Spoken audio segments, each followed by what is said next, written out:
Next हम continue करेंगे। हमारा केमिस्ट्री 1 का चैप्टर चल रहा था। फर्स्ट हमारा इंट्रोडक्शन चल रही थी केमिस्ट्री 1 में, ठीक है।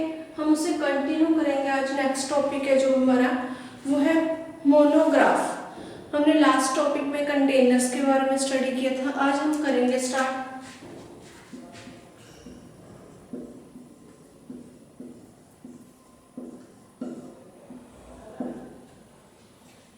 मोनोग्राफ्स। मोनोग्राफ्स में क्या है, जब भी हमारा जो भी मटेरियल है, ठीक है, जैसे इसमें हम लिखेंगे जो प्रैक्टिकली और फार्माकोपियर्स होते हैं उनमें 3 सेक्शंस बने हुए होते हैं, ठीक है। 3 सेक्शन है, पहला जनरल नोटिस, फिर मोनोग्राफ और फिर है अपेंडिक्स होते हैं।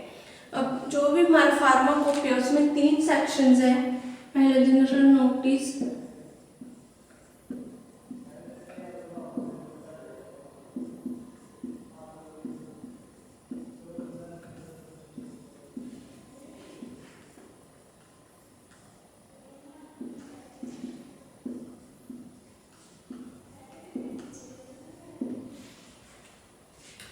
तीन जो हमारे टॉपिक होते हैं, ठीक है। इनमें हमें क्या कंप्लीटली जो मटेरियल है उसके बारे में, ठीक है, जो हमारा क्या क्या यूज हो रहा है उसमें, कैसे हमने कौन सा मेथड यूज किया, उस जो केमिकल उसकी क्या प्रॉपर्टीज है उसके बारे में हमें पता चलता है। अब इसमें इंट्रोडक्शन क्या है, वो बहुत ज़्यादा हमारे लिए यूजफुल होती है। इसमें जो फार्मास्यूटिकल प्रोग्रेस है वो क्या है, उसमें प्रोग्रेस तो ही करेगा अगर हमें जो है ड्रग के बारे में प्रॉपरली पता होगा, ठीक है। अगर हमें उसकी प्रॉपर केमिस्ट्री, उसकी जो टेस्ट है उनके बारे में पता होगा, फिर ही हम उस ड्रग पे स्टडी कर सकते हैं। अब है मेन हमारा मोनोग्राफ्स। मोनोग्राफ क्या है, the written study of the material या रिटन स्टडी ऑफ सब्जेक्ट।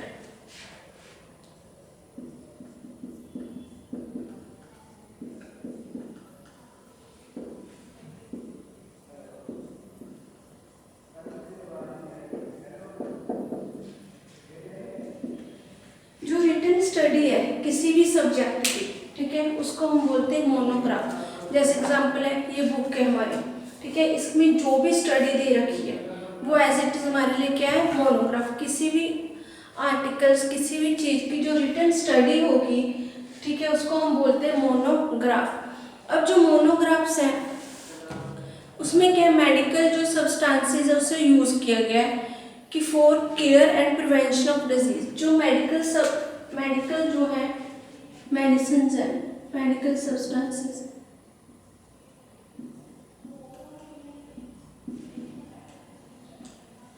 जो मेडिकल सब्सटेंसेस है उसको हमने कैसे यूज करना है, कैसे क्योर करना है, ठीक है, डिजीज से कैसे क्योर करनी है अपने आप को, प्रिवेंशन उसकी,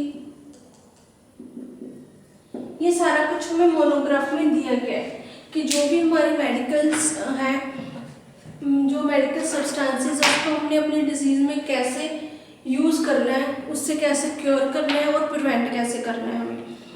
अब जो है ये जो मोनोग्राफ्स है ये क्या अल्फाबेटिकली अरेंज होते हैं।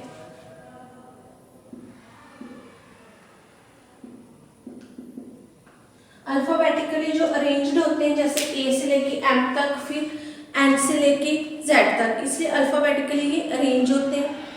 इसमें जो भी ड्रग्स हैं और प्रोडक्ट्स हैं जो है वो इंडिविजुअल उनका अलग अलग का मोनोग्राफ है। जैसे ए पे एस्प्रिन, एस्प्रिन का अलग होगा, ठीक है, पी पे पैरासीटामोल है तो पैरासीटामोल का अलग मोनोग्राफ है।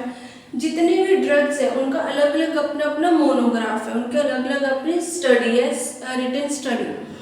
अब हम इसमें करेंगे जो मोनोग्राफ है उसमें हमने जो है एग्जाम्पल के तौर पे करेंगे कि मोनोग्राफ में हम क्या क्या स्टडी करते हैं, क्या क्या ड्रग के बारे में होता है। फर्स्ट है इसका मेन टाइटल। अब जो मोनोग्राफ है उसमें जो मेन टाइटल क्या लिखा है, ड्रग का मेन टाइटल क्या है उसके बारे में पढ़ेंगे।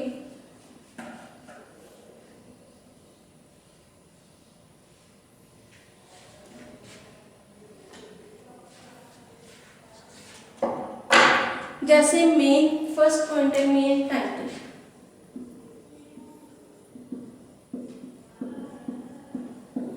हम बाद में पढ़ेंगे। जैसे इसका है पैरासिटामोल है एग्जाम्पल, ठीक है। ये क्या हो गया ड्रग का मेन नाम पैरासिटामोल, उसका पहले हम हेडिंग देखेंगे। दूसरा है टाइटल और सिनोनिम कि उसका दूसरा नाम क्या है, ठीक है, टाइटल्स और सिनोनिम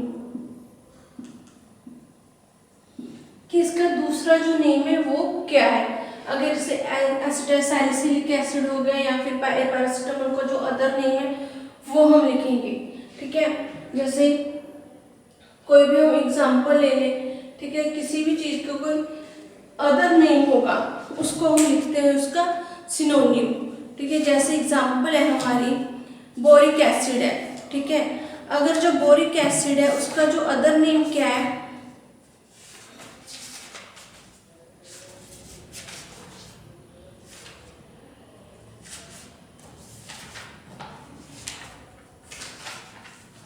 जो बोरिक एसिड है उसका अदर नेम क्या है, सिनोनिम क्या है, बोरैकिक एसिड। ऐसे हम इसका अदर नाम लिखेंगे। हम यहाँ पर एग्जांपल ही ले लेते हैं बोरिक एसिड की, ठीक है। इसका मेन टाइटल क्या है, बोरिक एसिड, सिनोनिम बोरैकिक एसिड, ठीक है। ये इसका टाइटल हो गया। उसके बाद है इसका है जो केमिकल फॉर्मूला और मोलिकुलर वेट हम लिखेंगे। जो भी हमारा कंपाउंड है हम उसका क्या करेंगे, थर्ड केमिकल फॉर्मूला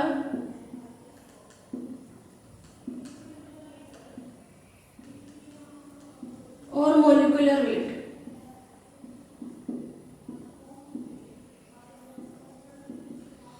अब जैसे हमारा है जो बोरिक एसिड है उसका केमिकल फॉर्मूला क्या है, H3BO3 है और उसका जो वेट है फॉर्मूला क्या है इसका H3BO3, वेट है 61.83, ठीक है। जो मोलिकुलर वेट है वो है 61.83। ये हो गया इसका फॉर्मूला और इसकी मोलिकुलर वेट। नेक्स्ट हम करेंगे जो अगर उसका IUPAC नेम है कोई तो हम उसका IUPAC नेम लिखेंगे, ठीक है, ड्रग का। अगर उसका सिर्फ नेम नेसेसरी दे रखा है तो हमें वो भी इसमें पढ़ना स्टडी करना पड़ता है। नेक्स्ट है कैटेगरी। अब ये जो ड्रग है वो कौन सी कैटेगरी में यूज होती है,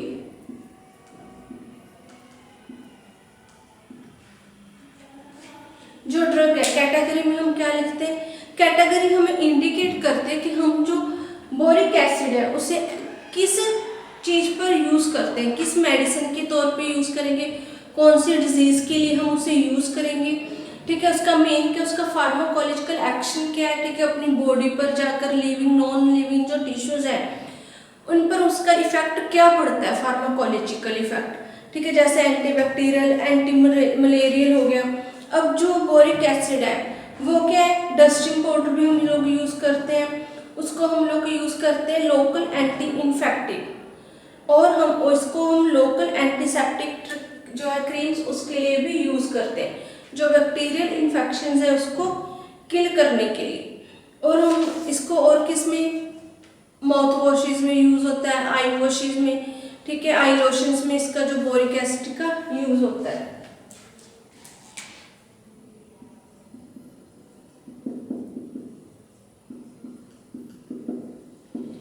कैटेगरी क्या है इसकी, anti infective drug boric acid की।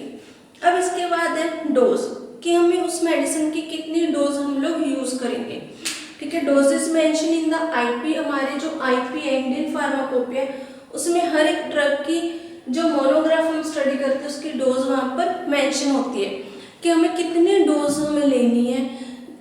जैसे कोई भी हम मेडिसिन लेते हैं 150 mg की होती है, 250 mg की, फिर उसके बाद हाई डोज शुरू हो जाती है 500। इस तरह हर एक जो है मेडिसिन उसकी डोज जो है वो मेंशन होती है उसमें। डोज क्या, IP are for general guidance and represent the average range. Average range दी हुई होती है कि हमने कितनी डोज उसमें जो है डोज मेडिसिन की बनानी है, ठीक है। इसमें जैसे हम डोज है, अगर हम इसको चेक करें, डोज डिपेंड करता है अकॉर्डिंग टू आईपी। आईपी में जो हमें मेंशन की है उसके अकॉर्डिंग हम डोज प्रिपेयर करते हैं। अब उसमें डिस्क्रिप्शन,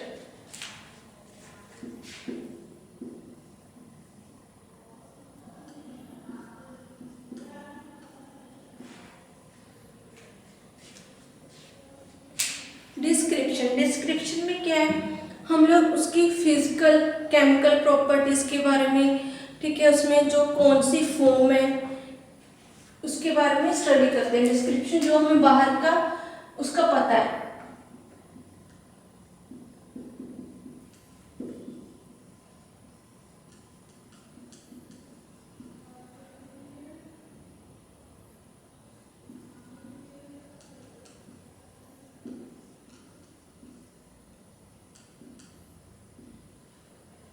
ठीक है, जैसे ये हमारा स्केच है, हमें इसकी फिजिकल प्रॉपर्टी पता है, ये सिलेंड्रिकल शेप में है, वाइट कलर है, ठीक है। ऐसे ही हमें जैसे बोरिक एसिड है, उसकी प्रॉपर्टीज क्या है, फिजिकल प्रॉपर्टीज कलरलेस है, वाइट क्रिस्टल्स है, ठीक है।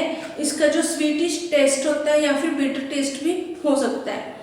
इसमें जो डिस्क्रिप्शन है इसमें क्या इंक्लूड होता है, जनरल फिजिकल प्रॉपर्टीज, ठीक है, या फिर उसका जो है हम कई बार जो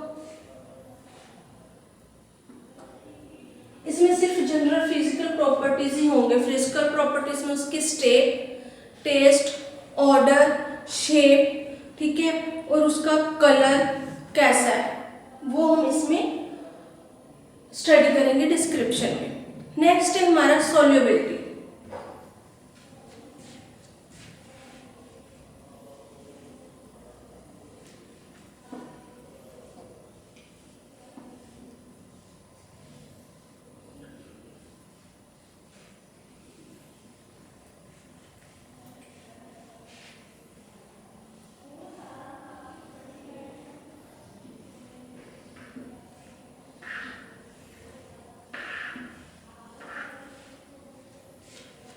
नेक्स्ट है सोल्यूबिलिटी।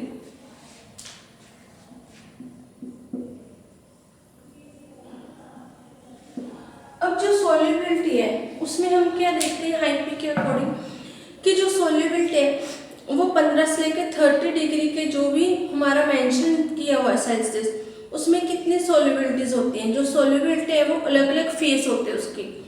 पहले जैसे very soluble,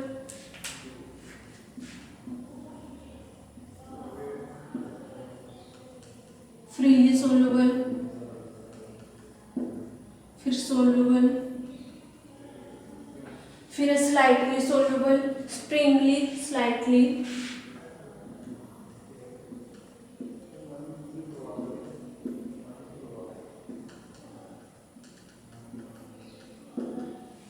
Sprüngli soluble, slightly soluble, very slightly और practical insoluble.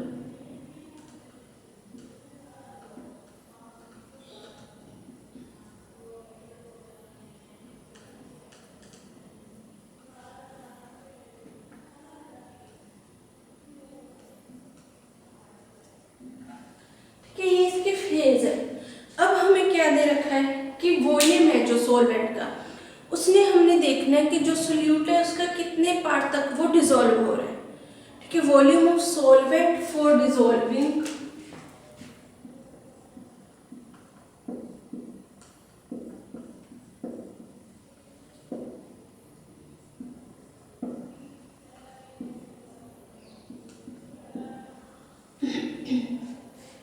volume of solid for dissolving 1 part of solute।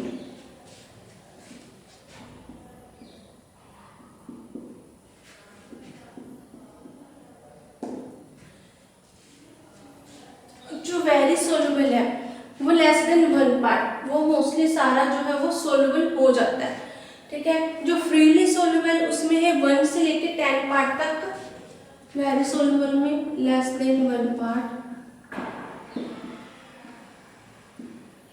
Freely 1 to 10 parts जो है वो हो जाते हैं, ठीक है। उसमें सोल्यूट में जो है डिसॉल्व हो जाते हैं। उसका सोल्यूबल में 10 से 30 पार्ट्स हो गए, फिर स्प्रिंगली में 30 से 100 पार्ट्स,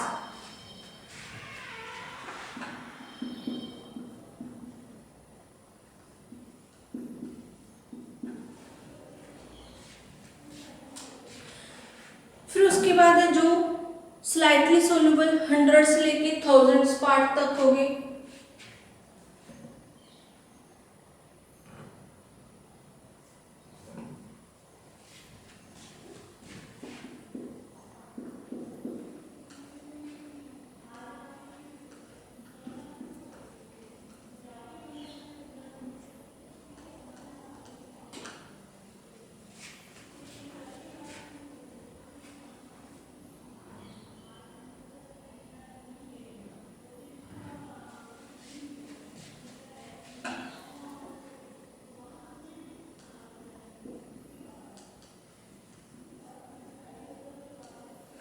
अब हमने सॉल्युबिलिटी में देखना है कि कितने जो हमारे पास वॉल्यूम है जो हमारे पास सॉल्वेंट्स का, उसमें कितने पार्ट सॉल्वेंट के डिसॉल्व हो रहे हैं। अगर वेरी सॉल्युबल है, ठीक है, तो उसमें मोस्टली वो सारा डिसॉल्व हो जाता है। उसके बाद है एक आधा पार्ट उसमें जो रह जाता है जो डिसॉल्व नहीं होता। फ्रीली में 1 से 10 तक पार्ट रह जाते हैं, सॉल्युबल में 10 से 30, फिर स्प्रिंगली में 30 से 100, स्लाइटली में 100 से 1000, फिर 1000 से लेकर 10,000, ठीक है, फिर ऐसे मोर देन 10,000। अब ये हमारे क्या है, हमने देख रहे हैं कि कितना कंप्लीटली सोल्यूबल होता है। ये हमारी सोल्यूबिलिटी, हम लोग जैसे हर एक जो है मटेरियल है उसको हम सोल्यूबल मिक्स करके देखते हैं कि वो इसे वाटर में सोल्यूबल है या नहीं है। अगर नहीं है तो हम उससे क्या देखते हैं, अदर जो हमारे कंपाउंड्स है सॉल्वेंट्स है उनमें सोल्यूबल करके देखते हैं। जैसे हम लोग एग्जांपल ले रहे थे बोरिक एसिड की। अब जो बोरिक एसिड है वो soluble in water and alcohol, water और अल्कोहल में तो वो सोल्यूबल है, बट जो फ्रीली सोल्यूबल है वो किस में है, ग्लिसरीन में। अब जो फ्रीली सोल्यूबल है वो किस में है, ग्लिसरीन में। ऐसे हम लोग ने चेक करना है कि जो हमारा कंपाउंड है वो सोल्यूबल है, उसके सोल्युबिलिटी कहाँ तक है, वो फ्रीली सोल्यूबल है, वेरी सोल्यूबल है, ठीक है, या फिर स्प्रिंगली स्लाइटली सोल्यूबल है, या वेरी स्लाइटली सोल्यूबल है। नेक्स्ट है हमारी स्टोरेज। जो हमारी स्टोरेज है वो हर एक कंपाउंड्स की, वो हमने चेक करना है कि हमने स्टोरेज किस जगह करनी है उसकी, बेल क्लोज कंटेनर्स में, ठीक है, या फिर हमने जो स्टोर करना है वो किसी एयर टाइट कंटेनर्स में करनी है, या फिर जो है हमने लाइट रेजिस्टेंस कंटेनर्स में उसको स्टोर करना है।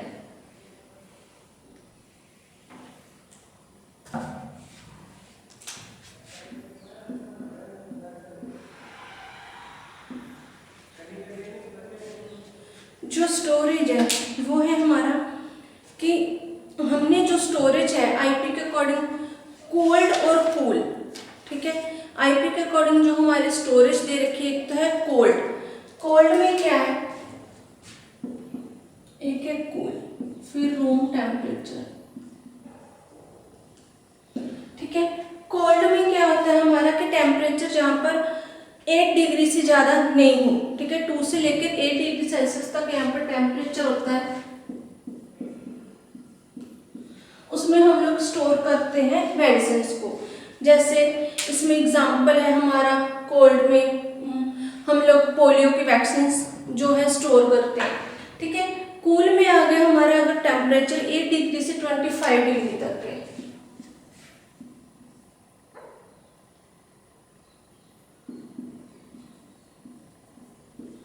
8 डिग्री से 25 डिग्री तक है, जैसे रेफ्रिजरेटर, ठीक है, वो हो गया, इसमें फ्रीजर हो गया, इसमें रेफ्रिजरेटर हो गया, उसके जो हम डोर साइड में मेडिसिन रख देते हैं वो हो गया हमारा कूल टेम्परेचर। उसके तो रूम टेम्परेचर पे जो हमारी मेडिसिन कुछ होती हैं जो हम रूम वर्किंग एरिया में ही रखते हैं, ठीक है, जो है नॉर्मल हमारा जो रूम का टेम्परेचर है उसी पे रखते हैं मेडिसिन।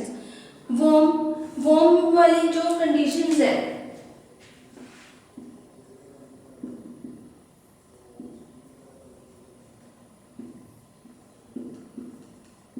वार्म में क्या है कि जहाँ पर टेम्परेचर 30 डिग्री से लेकर 40 डिग्री तक सेल्सियस तक, ठीक है, 30 से लेकर 40 डिग्री तक जो टेम्परेचर हो वो हमारा हो गया वार्म टेम्परेचर। उसके बाद एक्सेसिव हीट जहाँ पर 40 डिग्री से ज़्यादा टेम्परेचर होता है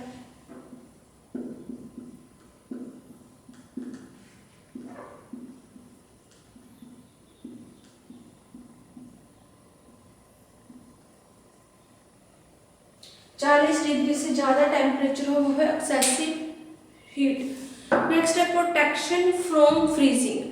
अब कई बार क्या है कि फ्रीजिंग में हम रख देते हैं, उसमें क्या होता है रिस्क रहता है हमें ब्रेकिंग द, ठीक है, कंटेनर्स की freezing result loss of strength और पोटेंसी।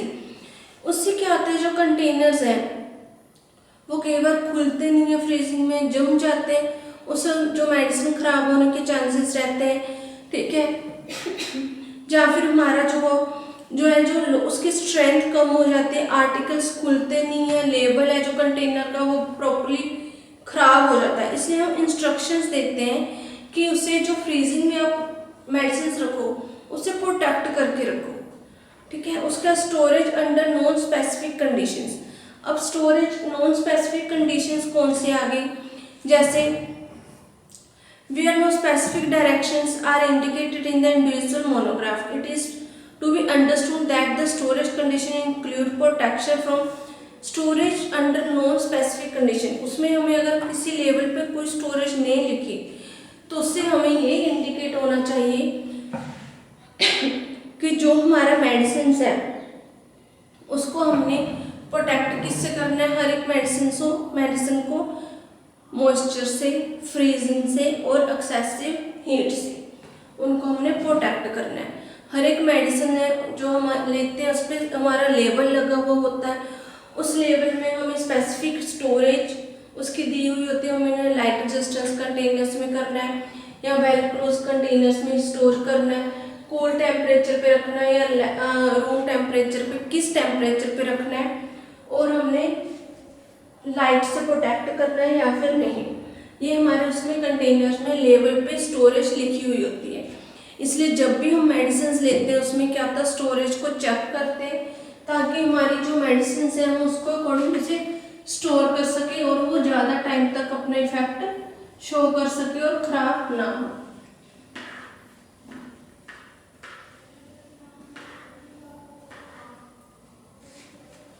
नेक्स्ट है हमारा इसमें अगला जो टॉपिक है मोनोग्राफ का standards.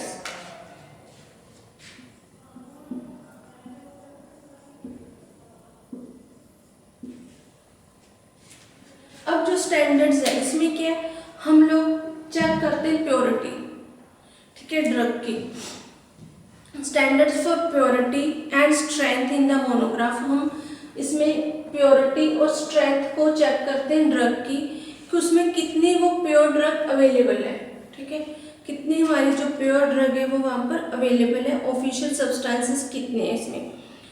A substance is not deemed to be standard quality unless it complies with the requirement stated under standard of its monograph. जैसे example है हमारे पास कि हमने जैसे सोडियम बाइकार्बोनेट लिया, सोडियम बाइकार्बोनेट क्या contain not less than 99% and not more than 100%। हम जो सोडियम बाइकार्बोनेट को 99 से लेके 100.5 तक ही कंटेन नहीं कर सकते, उससे ज़्यादा, और 99.05 से कम। इसलिए हमने क्या किया, for this the analysis has to carried out by the assay method prescribe. जो हमें IP 1985 में एसे वाले मेथड्स दे रखे हैं, ठीक है, ऐसे ये है ASSAY, ठीक है, ऐसे की जो मेथड्स दे रखे हैं हमने उसके अकॉर्डिंग हमने क्या किया, सोडियम बाइकार्बोनेट के सैंपल्स को लिया और उसकी स्पेसिफिक जो रेंज है वो डिसाइड कर दी कि हमने कितना उसमें जो रेंज है इसकी कितना सोडियम बाइकार्बोनेट हमने यूज़ करना है। अब उसका स्पेसिफिक जो रेंज है, ठीक है, उस रेंज में क्या है जो ऑफिशियल सब्सटेंसेस होंगे और हमें सोडियम बाइकार्बोनेट की जो है वो प्योरिटी भी पता चल जाएगी कि हमारी जो ड्रग है वो कितनी प्योर है और उतनी कितनी उसकी स्ट्रेंथ है। नेक्स्ट है आइडेंटिफिकेशन, ठीक है। स्टैंडर्ड में आगे हम जो है जो स्टैंडर्ड होता है उसमें क्या हम लोग टेस्ट भी करते हैं। अब टेस्ट में आइडेंटिफिकेशन आ जाते हैं, ठीक है, टेस्ट फॉर एसेस हम अब करेंगे आइडेंटिफिकेशन।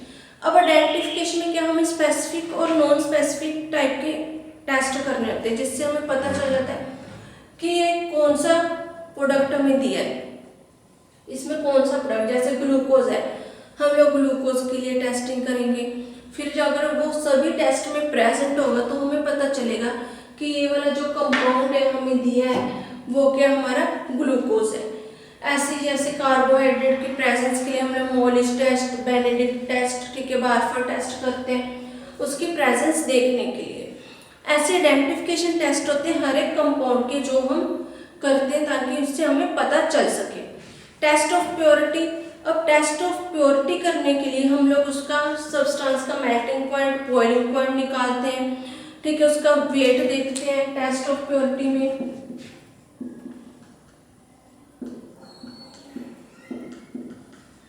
ठीक है, उसका वेट, उसकी की जो उसमें कौन से कंपाउंड्स प्रेजेंट है उसके हम लिमिट टेस्ट करते हैं, जैसे chloride, sulphide, sulphate, iron, heavy metal, arsenic, इनके हम लिमिट टेस्ट करेंगे।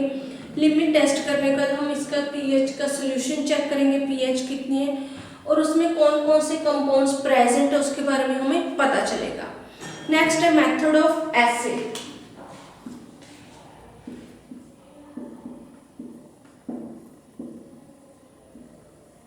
अब जो हम एसे करते हैं वो किसके लिए करते हैं, प्योरिटी चेक करने के लिए कि हमारे पास कितनी प्योर जो है क्वांटिटेटिव डिटर्मिनेशन है, कितने जो इंग्रेडिएंट्स है वो प्रेपरेशन में कितने कितने अमाउंट में प्रेजेंट है, वो हमारा हो गया मेथड ऑफ एसे।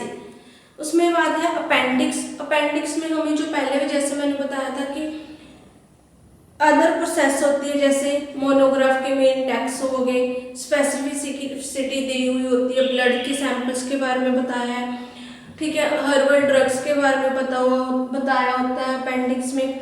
और हमें जो है इसमें अपरेटस, केमिकल टेस्ट कौन से होते हैं, ऐसे कौन से हैं, ठीक है, उनकी क्लैरिटी और कलर क्या है सॉल्यूशंस का उसके बारे में पता होगा। फिजिकल टेस्ट और डिटर्मिनेशंस के बारे में बताते हैं जो अपेंडिक्स में है। ये हमारा जो इम्पोर्टेंट टॉपिक था मोनोग्राफी एग्जाम में आता है और ये हमारे जो इंट्रोडक्शन का चैप्टर है ये यहीं पर ही फिनिश हो गया। नेक्स्ट लेक्चर में हम लोग अपना नेक्स्ट जो चैप्टर वो स्टार्ट करेंगे। ये चैप्टर यहीं पर आपका फिनिश हो गया।